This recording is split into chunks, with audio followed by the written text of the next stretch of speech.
All right, welcome to the show. Closers are losers. This is where we learn the right skills that work with human behavior so you can sell more of your products and services.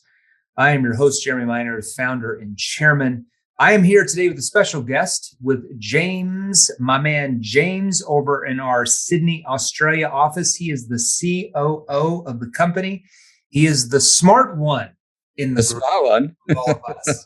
And so we wanted to have James on, and James will be joining us about once a month for one show a month to give a different perspective of NEPQ and maybe different ways to use it. Now, if you're brand new to the show, NEPQ stands for Neuro Emotional Persuasion Questioning. You can find everything about it by joining our free Facebook group at www.salesrevolution.group, salesrevolution.group. You can join for free, get some resources in there. We go live in there several times a week.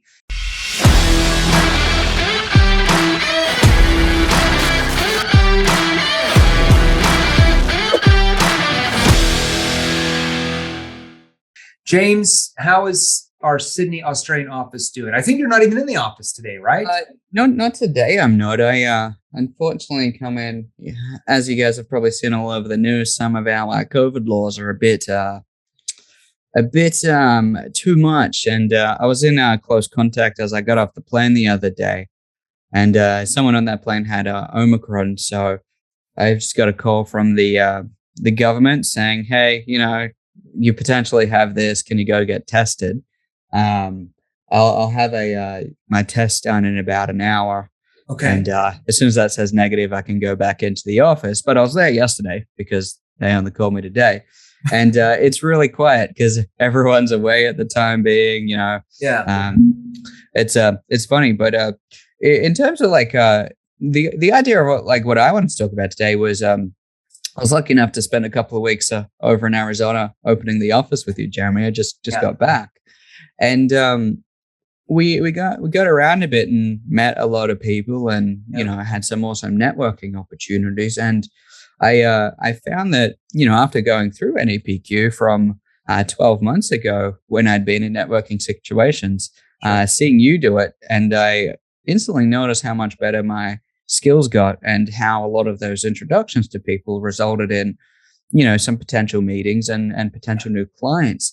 Yeah. And I made the connection that after going through NEPQ and learning how to better communicate, how to ask, the right questions to people, it worked better. And I just noted that, and it made me realize that how, not just in a sales call, but everything is sales if you look at it, but how those right skills can really impact day-to-day life. And I wanted to touch on some of those areas outside of a direct sales call, which it could be beneficial. So, it's all about your personal relationships with your spouse, with your children. It can be used in recruiting. If you're trying to just get new consulting clients or whatever you're trying to do, it can be used in negotiation. It really is overall communication. And when you really learn NEPQ, like I said, it stands for Neuro Emotional Persuasion Questions. If you're new to the show, it's not like you just come into the office, or maybe you sell from home and you've got a Zoom call, or maybe you're on the doorsteps as a door-to-door salesperson, or maybe you're presenting in front of a boardroom meeting, that you just flip on this NEPQ switch, like activate NEPQ, and you go into NEPQ mode with the right questions at the right time with the right tonality. To really master it, it becomes who you are. You speak the language, you speak the lingo. When you're talking to your spouse, maybe your girlfriend, your boyfriend, your kids, or whoever, your pastor at church, your bishop at church, or whoever it is, it's just using neutral words, asking the right questions at the right time that triggers that person to want to engage with you, to want to become open to you, to look at you as like, this is somebody that I need to know and understand because they have something important to me. So especially as we were here in the Scottsdale, Arizona office, you came over from the Sydney office, as we were meeting new people and engaging with them, you probably saw that side of it, like, oh, well, I can use it. Like, you've been, shut indoors over there in Australia for like 18 months, 19 months. You're like, what? There's a real world out there besides Zoom? But when social you get in life, person, I know, right? There's a social life, right? So you get in there, we're at restaurants or meeting with potential clients and those things, and you probably started seeing me like maneuver around and using it just in that. And you're like, whoa, what's going on here? Yeah, it's funny. I've also like unconsciously noticed myself having better tonality, Yeah. asking things that I normally wouldn't ask in just day to day conversations. Yeah. Uh, in an Uber, on an airplane with the hostess. Yeah. It's the easiest way to fall asleep on an 18-hour flight is to have a couple of drinks. So how Yeah. can I ask them to keep them coming? And just genuine conversations with regular people that maybe have never been in sales, and Sure. the depth of conversation becomes significantly more exciting because it's not surface level. And Yeah. I found that, and it's just like a combination of that, noticing you do it, noticing myself do it over a space of 12 months is I Mhm. really recognized that skill coming down to actually learning a little bit more about communication. Yeah, 100%. And even when we talk about negotiation, there's a really good book that I've read a few times by Chris Voss. He's an expert FBI negotiator. I think me and you were talking about the book. Yeah. And I'm like, wow, there's a couple of questions in here that are almost like NEPQ. Like, did this guy go through my course from 3 years ago, or what happened? But it's like even the how-to question, that we use in sales. Like if they have, an objection, let's say they have like, oh, I have this fear or whatever, and we have to ask them how they're going to get to X, Y, Z if they can't overcome that. So it's like the how-to question. So he talks about in his book that you have to be authentic with the person who has the hostages, right? Like you have to get them to feel empathy for you as the hostage negotiator, if that's even possible. You have to get them to feel empathy. You have to feel empathy for them, which is hard to do. You're an FBI negotiator. These guys are bad guys. They've taken these people hostage, at gunpoint, and their threat to their lives. Like, how do you show empathy to that? Is the question, but you do it in a skillful way. He talks about one question, like, I might be butchering his book. So Chris, if you're listening and we're butchering this, we're not perfect. We'll get it perfect for you. I think we're going to have Bradley told me that we should have Chris on our podcast sometime. So That'd be interesting. maybe we'll have our people reach out to him to get us on the podcast to talk about this. I think that'd be really cool. Especially when we get the podcast studio done here in the next month, when that damn table gets in. Good Yeah. No, it's been a headadeche, hasn't it? There's supply chain a shortage on everything at the moment. Like you can't, like, hey, I want to buy an office chair. Okay, yeah, that'll be about 12 weeks. Oh, for an office chair. Okay, I guess we'll just sit on the floor for 12 weeks. No problem. Yeah. They're going to chop down the trees. And I know, right? I'm like, I think I could just go carve one up from a tree out in the wilderness if you want me to, a little bit faster than 12 weeks. But anyways, so he talks about in negotiation, this how-to question. So if they're like, hey, you need to pay me $10 million or your wife dies. Okay, you get that phone call. Yeah. And he talks about how they would ask it in this way. They're like, well, how would we be able to pay $10 million when we don't have $10 million? So they would start the negotiation that way. They would ask them how they were going to be able to pay that since they didn't have the money, and they would end up negotiating them down like 90%. It was crazy how they would do that. And there were some other questions he had in there, but one of the questions was like, yeah, I'd love to do that. I guess the challenge is like, how would we be able to pay you guys $10 million when we don't have $10 million?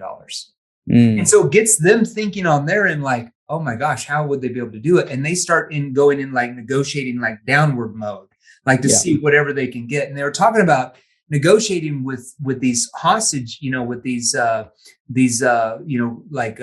drug lords over in the Philippines, and how they're asking like $5 million up front, but within like 3, 4, or 5 weeks, they were getting them down to like $50,000 from $5 million. And it was because the drug lords, they got them to think from the questions that the negotiator was asking that was all they were going to be able to pay. So it was either they got that or they got nothing, right? It was crazy in the negotiations. I'm like, wow, that is insane. Yeah. I can't remember where I saw it, but there's actually, it's probably in something that is released at any given time or on YouTube. there's some recordings, well, snippets of the recordings, what they can show of actual some of the hostage negotiations. Yeah. I looked at it and I'm like, I'd love to see you be a hostage negotiator. I reckon you'd be good at it. If you weren't a sales guy, it'd be either that or a news anchor, right? Sure, right? No, for sure. It's like I said, NEPQ is just communication, right? So, if it's with your spouse or your boyfriend and your girlfriend, and, let's say you're having a discussion, like, how are you leading that discussion? How are you helping them overcome some concern they have about you or something like that? It's all communication. It's all a communication style. And if you learn how to communicate, saves your relationships, makes not only just saves it, but makes it great, right? Makes your relationship great with your kids. Like, how do you convince your kids to do their homework or go to bed at night? Okay. Like, I even asked my 3-year-old. Yeah. Like, I'll give you an example. Like, a lot of times when my daughter, because she's 3, she's like, I don't want to go to bed. Like, it'll be like 8 o'clock and we're trying to put her down to bed. And I'm like, well, honey, how are you going to be able to go to show and tell in the morning at school if you don't go to bed tonight? And she'll sit there and she'll kind of like think about it. And then eventually she just succumbs. So it's just the how-to question. Well, honey, how are you going to go to school early in the morning if you don't get a good sleep tonight? So she's thinking like, how am I going to do that if I don't go to bed? And she's 3. So I don't know if it'll work on a 1-year-old, but a 3-year-old for sure. So it's just little questions like that. It's a little how-to questions. Like, how are you going to do this if you don't do this? Yeah. Do you think recently, because I hired a dog trainer as well. I know you did for Kona to get him to sit on his bed the whole day. Yeah. All I can picture is the dog trainer sitting in there and going, well, Mr. Dog, you happen to get off that bed. How do you think you're going to get a treat later? And then they just go, okay, and sit on the bed. That's So all I picture. How are you gonna be able to get a treat if you don't stay on the bed? That's interesting. I think like the major one that I thought of instantly, and maybe this could be a cool course in the future, is for a lot of the guys that aren't in sales, that don't work commission but are potentially in a salaried position. Yeah, I think one of the key ways there is negotiating for a pay rise. Okay. Right. Or a promotion or moving up that chain of the ladder in the corporate world, or whatever some of our potential listeners are in that are maybe thinking of coming into sales. Yeah. Did you maybe have any advice for that? Let's say you're a sales manager and you're negotiating for your salespeople to get paid more because they're going to perform more. You might ask your boss, let's say it's the VP of sales or the chief sales officer or somebody like that. It depends on who it is, how big your company is, maybe the CEO. So, John, help me understand, because I'm on your team. How are we going to get this sales division to perform more, work longer hours, be willing to put more time into training, be willing to call more leads if we don't end up paying them more than they're getting paid now? See how I'm tying in the result to the negotiation, the result that they want into that negotiation. It's the how-to question. That's what I would use for sure. Okay. Yeah. What would you do? To me, never really had to do it. I just say, hey, I want more money, give it to me. No, but now what are we going to do if our salespeople come in tomorrow, James, and they're like, I heard you on the podcast. How are you? And they're using, what are we going to do? We're going to be like, what are we going to do then? Well, I appreciate that, Bill. And the thing is, like, why we might not be able to budge on that because we've got a business to run. Yeah. What we can do is we can put in some more stringent protocols in place to make sure that you're speaking to better leads. Therefore, your close rate goes up, and so does your commission.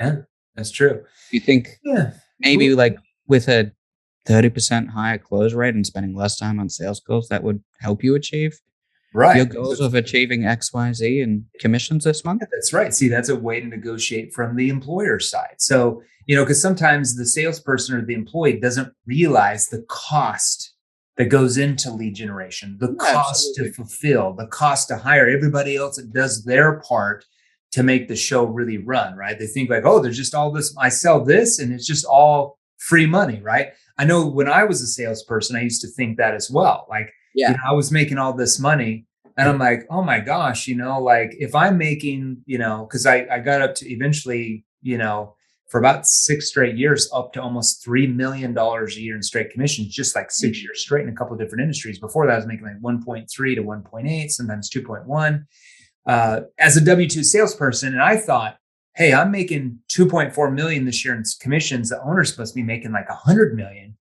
But I didn't realize that after I left there and I actually got to know them after I started my own thing and got to know them more on the personal level, that at that time I was actually making more than them because they were putting more money back into the company to really grow it where they could eventually sell it. And they did eventually sell it for like 2.2 billion to, I think it was BlackRock or Blackstone. I can't remember. Okay. Blackstone. Big buyers. The big buyers.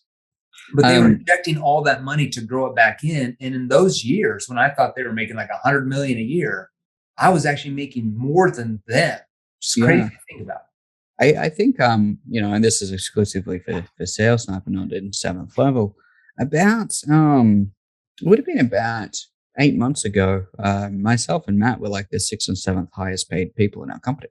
Yeah. Purely for the fact that we took no money out. We didn't give ourselves high wages with the full thought process to reinvest every cent back into infrastructure, development, hiring you for our team with the intention that that'll pay dividends in the future. But outside of the understanding and knowing what to say, I think like if you're ever looking to try and negotiate a pay rise, is you have to do your research. You have to understand business a little bit. I would never go into a negotiation without understanding all the facts, at least going through a process where you can predict, okay, well, what is my manager or the person able to give me a pay rise on? Where do their incentives come from? How do they make their money? Are they making their money based on hitting a budget, hitting a target? If I ask for a certain amount, is that going to fit outside of their budgetary range? Therefore, are they even able to do it? So sometimes if you're coming in too high, it's like you said, well, I'm not sure how are we going to give you the $50 million if we don't have it? Sometimes you're setting up for complete failure because what you're asking is financially impossible. Yeah, so it has to be a win-win. Exactly. Yeah, it has to be a win-win. So if your salespeople come in, if you're a business owner and they're wanting to negotiate for higher wages, maybe you can give it to them. Maybe you have it. Maybe they deserve it.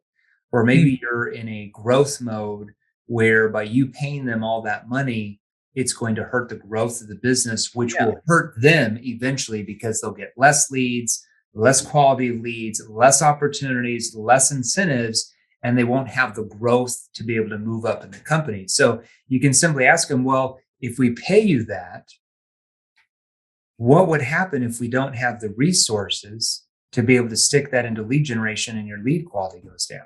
Yeah. Because that can happen. It depends on where you're at as a business for sure.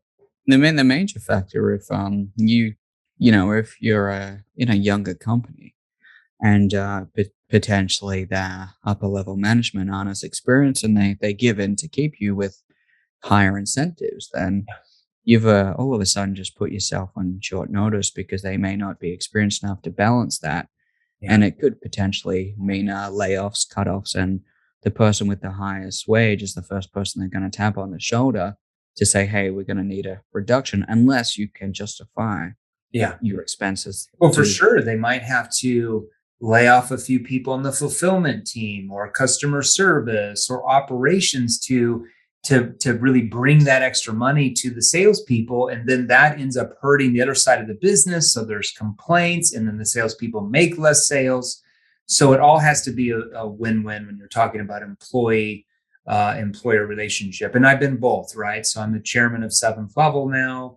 You're the COO, Matt's the CEO. We know how it all works, but we were all once employees as well. Absolutely. Before. And we just didn't know. We didn't know until we started our own thing. Yeah. And I've never asked for pay rises back when I was an employee years and years ago. But I did ask for promotions into higher management positions and had no idea how to go about it. And I think I would have been far more successful understanding how to have those conversations and understand what's on the table, what's not on the table, understanding what's realistic to ask for and what isn't. I Yeah. think those skills are awesome. But Well, it's true. I mean, you could come in and say, well, John, have you ever considered, like, what if we put myself in this position? And when I was in this position, I was able to X and Y and Z that helped company revenue go up by, let's say, 50% in the next 12 months. What happens to the business at that point? So it's like getting them to think about results-based thinking rather than like, oh my gosh, we have to pay this person more. Yeah, one of the really funny funny ones that I saw, an example of someone using NEPQ outside of sales, was one of our staff was trying to pick up a girl at the bar, and I remember him looking her dead in the eyes and going, "Is that having an impact on you now, though?" And it was hilarious. Was that when we had our training a month ago? Oh gosh, I don't want to know who that was. It was just so funny, and like even little things like that, I was just like, wow, communication generally is key, and there's so many other examples that I could I think of. Yeah. But like you mentioned relationships, that could be keeping relationships, it could be pursuing relationships, not just romantically, but business wise. And some of the cool things is, you're having dinner with a client, or perhaps you're in that B2B realm where your job has shifted from being like a revenue producer to a relationship management. And you're getting lots of introductions. You've got to continue to take clients, wine and dine them consistently.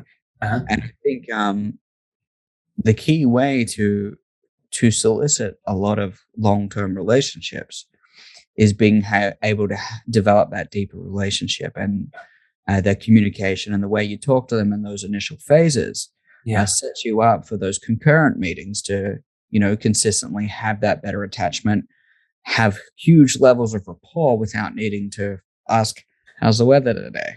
Yeah. It's all about engagement. So if you're out whining and dining and you're like a relationship manager, instead of just talking about things that have nothing to do with why you're there, like how's the weather, who won the game the other night, is you just start really developing, you ask engaging questions that really puts the focus on them and takes it off you. And I guarantee you, they're going to start viewing you as somebody that's very interesting to them.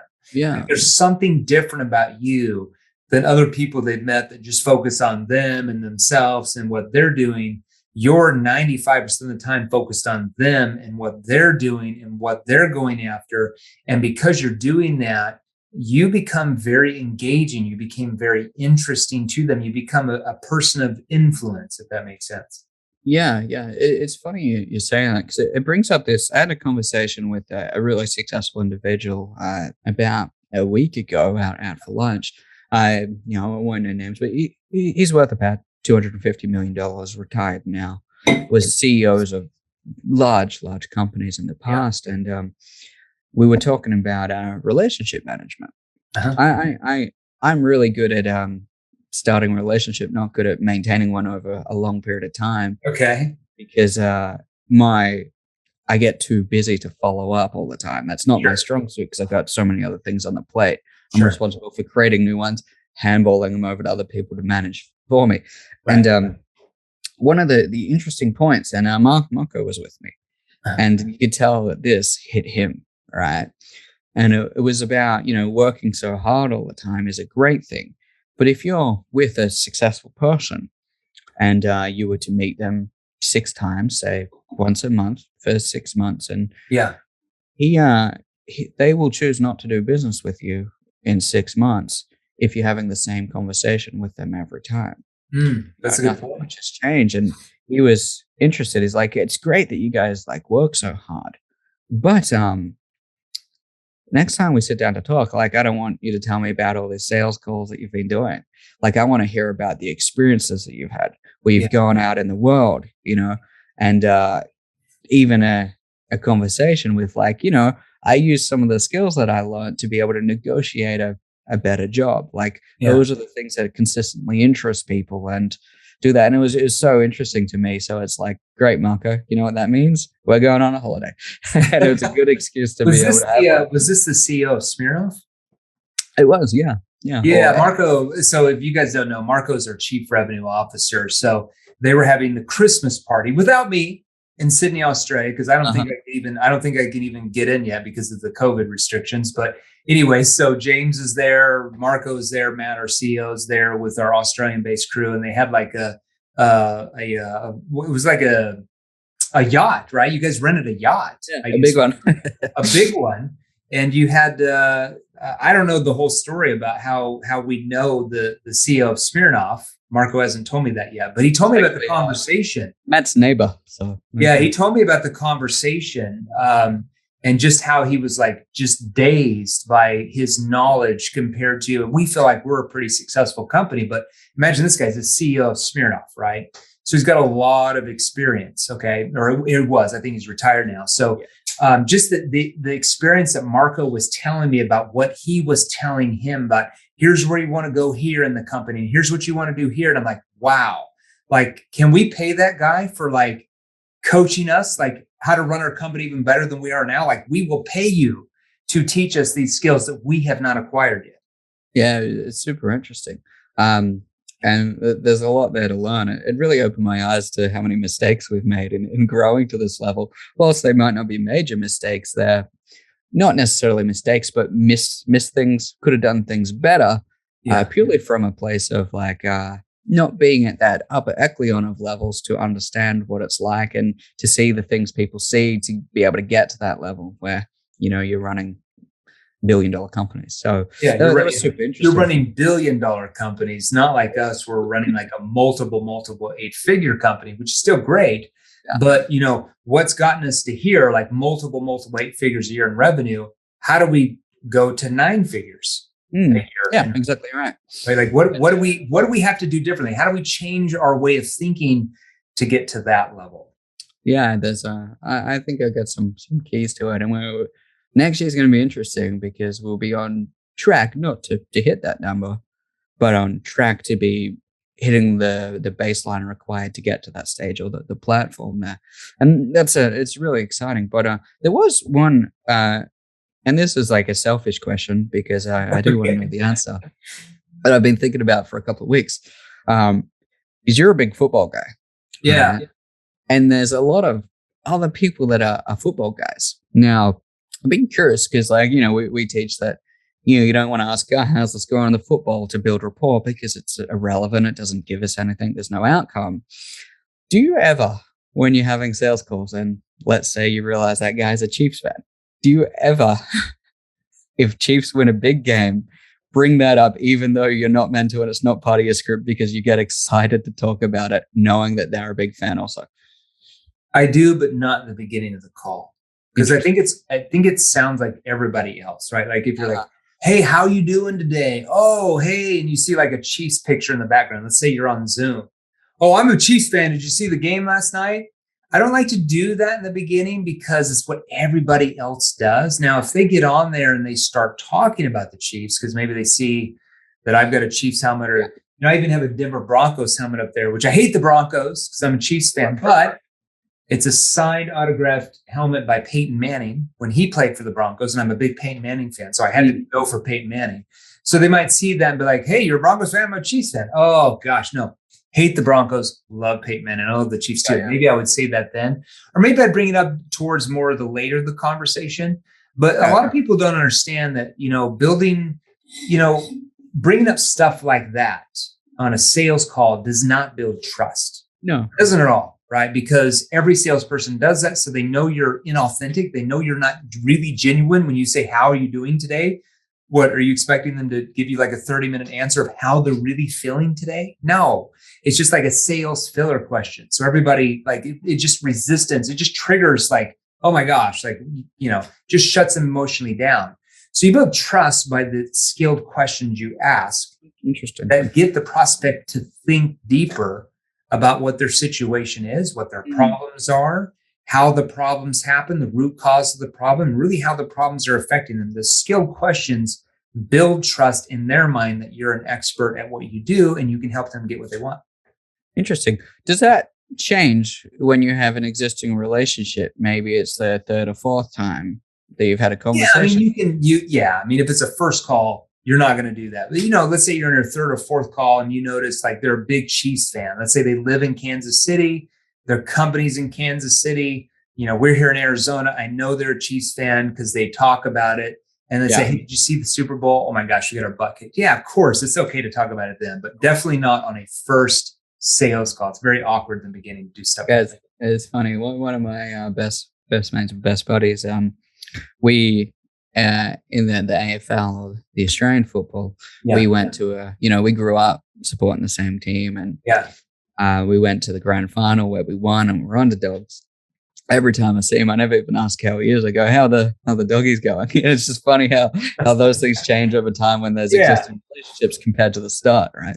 Yeah, no, 100%. It's completely different. All right, James, I know you've got meetings. I've got meetings as well. Thanks, everybody, for being on this episode of Closers or Losers. And if you want to start learning how to sell a lot more of your products and your services, then you are now. There's going to be a link here that you can join our private Facebook group for free. We don't even charge you to do that. You just go to, I think there's a link here, but it's www.salesrevolution.group, salesrevolution.group, or there'll be a link here to join. Right when you join, there'll be like a 2-question survey. So we know what industry you're in, what you actually sell. It just keeps track of the industries that are in our Facebook groups. And right when you join, we will tag you in that Facebook group. So check your Facebook. And we're going to tag you and we're going to DM you a free resource called NEPQ 101 mini course that's going to give you some different questions you can ask in different selling situations. No matter what you sell, it's going to help you sell more of your products and services than you are now. So check your DMs. Either I'll message that to you, our CEO, Matt Ryder, or our Chief Revenue Officer, Marco Cortese, or somebody in our team will message that over to you right when you join. James, it's a pleasure. Let us know if the test comes back negative or positive so you can go into the office in Sydney. Holy cow. No, I think I'm fine. All right, guys, everybody take care. Thanks, James. Thanks. Hey guys, if you enjoyed these, here's another you can watch right over here. Join our free Sales Revolution group. Click the link below, join us, and we're going to help you. Thanks for watching. We'll see you real soon.